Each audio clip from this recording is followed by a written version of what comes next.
नमस्कार मित्रों। आज मैं आप लोगों के सामने उपस्थित हुआ हूँ। राजयोग कैसे बनती है, इस विषय को लेकर के। राजयोग कितने प्रकार के होते हैं और किन किन अवस्था में बनती है। ज्योतिषाचार्य महर्षि पराशर मुनि एक महान मुनियों में से एक थे। आइए जानते हैं उनके द्वारा रचित धन योग वह कौन से 12 सूत्र हैं जिनके आधार पर हम जान पाएंगे कि कौन से ग्रह द्वारा कुंडली में धन योग बनते हैं। पहला राजयोग, जो कि पुष्कर योग के नाम से जानते हैं, और इस 12 राजयोग के क्रम में पहला यह योग है। सूत्र है, यदि आपकी कुंडली में लग्नेश या लग्न का मालिक, वही जो लग्नेश है वही लग्न का मालिक होगा, द्वितीय भाव के मालिक के साथ, यानी कि द्वितीय भाव के स्वामी के साथ युति बनाकर किसी भी स्थान पर बैठा हो तो आपकी कुंडली में यह पुष्कर नामक योग होता है। अब हम जानते हैं कि पुष्कर नामक योग क्या है, और हम खुद से कैसे जान पाएंगे कि हमारी कुंडली में पुष्कर नामक राजयोग उपस्थित है। तो क्या कहता है सूत्र, देखिए। यदि कुंडली में लग्नेश, लग्नेश कौन है, ये है, ये वो काल पुरुष की कुंडली हमने ली है, और ये एक लिखा हुआ है। जैसा कि आप लोग जानते हैं, एक एक का मतलब हुआ मेष। मेष राशि का स्वामी होते हैं कौन, मंगल। उदाहरणार्थ, यदि मंगल यहाँ बैठे हैं और क्या कहता है, लग्न का मालिक और द्वितीय भाव के मालिक एक साथ युति बनाकर बैठा हो। युति मतलब जोर, यानी कि एक साथ। द्वितीय भाव कौन है, ये है। द्वितीय भाव किस भाव का मालिक है, धन। ये धन का भाव है, और यहाँ कितना नंबर लिखा हुआ है, 2। 2 का मतलब क्या होता है, मेष और वृक। वृक राशि का स्वामी कौन होते हैं, शुक्र, और शुक्र यहाँ बैठा हो। अब क्या हुआ, मंगल और शुक्र की यहाँ युति हो गई। ये कौन सा नाम का योग बना, पुष्कर नाम का योग बना। यह किसी भी भाव में हो, युति बना किसी भी स्थान पर बैठा हो, आपकी कुंडली में पुष्कर नामक योग होता है। किसी भी स्थान में, मान के चलिए यहाँ बैठा हो, यहाँ बैठा हो, यहाँ बैठा हो, या यहाँ भी बैठ सकते हैं, यहाँ भी बैठ सकते हैं, यहाँ भी बैठ सकते हैं।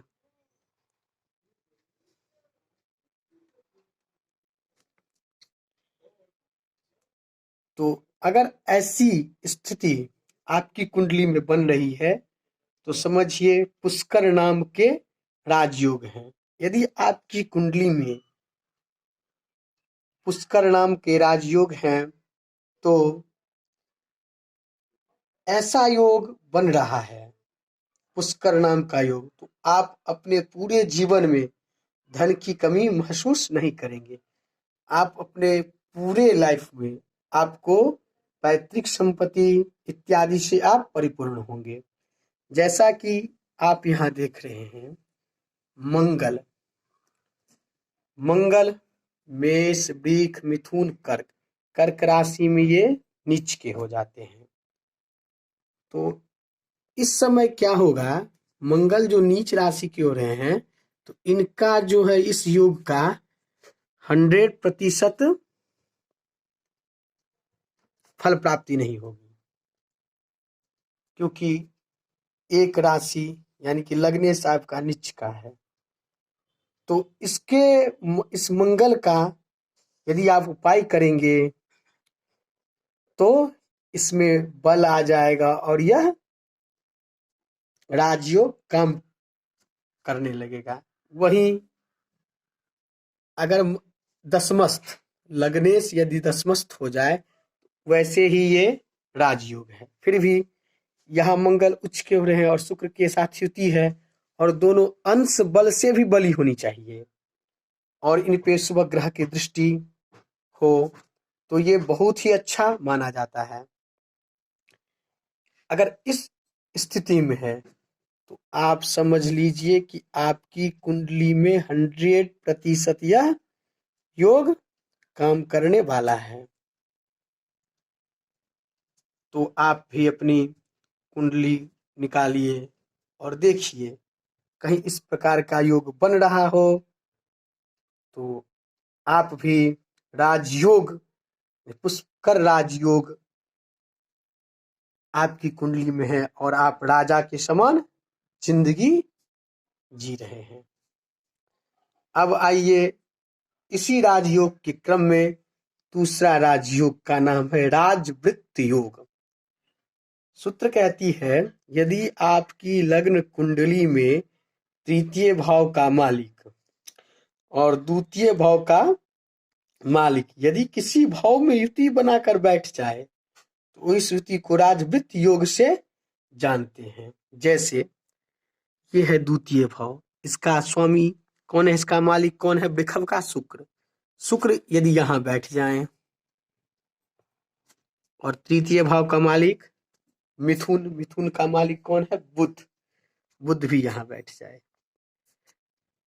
तो ऐसी स्थिति में क्या होगी, राजवृत्त योग होगी, राजवृत्त योग। और अगर आपकी कुंडली में ये राजवृत्त योग बन रही है तो आप अपने पराक्रम से, अपने मेहनत से धन अर्जित करेंगे। इस योग में जन्म लेने वाले व्यक्ति बड़े आराम से जीवन व्यतीत करते हैं, उन्हें कई सारे भौतिक सुखों की प्राप्ति होती है। ऐसे व्यक्ति अपने पराक्रम और साहस से धन की प्राप्ति करते हैं, क्योंकि पराक्रमेश और धनेश यदि युति में बैठ जाए तो ऐसा व्यक्ति खुद पराक्रमी करने वाला होगा।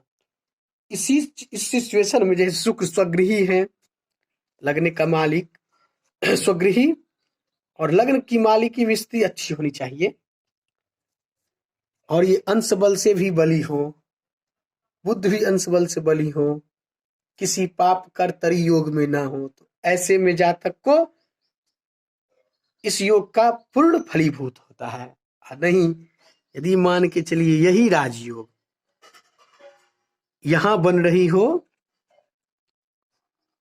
शुक्र और बुध षष्ठ में, तो एक तो ये भाव को अच्छा भाव नहीं कहा गया है, षष्ठ भाव रोग विपूर्ण का भाव है, इसलिए इस भाव को बहुत अच्छा नहीं कहा गया है। और देखिए यहाँ शुक्र नीच के हो गए हैं और बुध उच्च के हो गए हैं। इस स्थिति में यदि आप शुक्र से रिलेटेड उपाय कर लेते हैं, इनको बल प्राप्ति कर देते हैं, इनकी शांति करवा लेते हैं, तो ऐसे में आपको यह योग का 100% फल मिलेगा। वैसे ही द्वादश ग्रहों में कहीं नीच के हो जाएंगे, कहीं उच्च के हो जाएंगे, आपको बस ये ध्यान रखना है स्वगृही हो, मित्र गृही हो, नीच का ना हो, इत्यादि। अब हम और 10 योग जो इनमें बचे हुए हैं अगली अपने आने वाले वीडियो में चर्चा करेंगे। यदि यह योग के बारे में आप अच्छे से जानना चाहते हैं और आगे भी जानना चाहते हैं तो हमें आप कमेंट कर सकते हैं, बता सकते हैं, और हम ये पूरे 12 सूत्र